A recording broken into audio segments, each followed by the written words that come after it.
Throughout the course, we're going to be writing a lot of Kotlin code, and it's important to note some conventions that we're going to be following.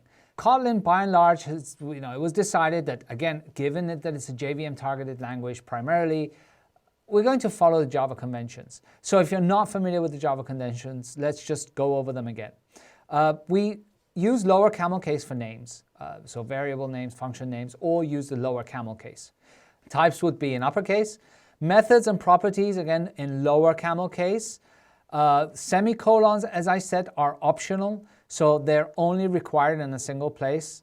And packages follow the reverse notation similar to Java. So you do the com.hadihariri dot Kotlin course dot whatever dot. And there are slight differences in terms of packages in terms of classes packages, which we'll see, but the convention is kind of the same. Follow the dot notation and reversed along with the folder names.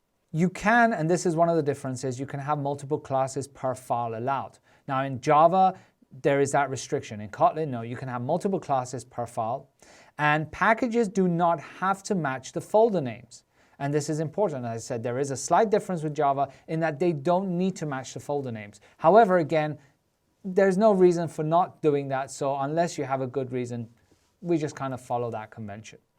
So to summarize what we've seen in this part, we've seen that Kotlin is a language that targets the JVM and JavaScript.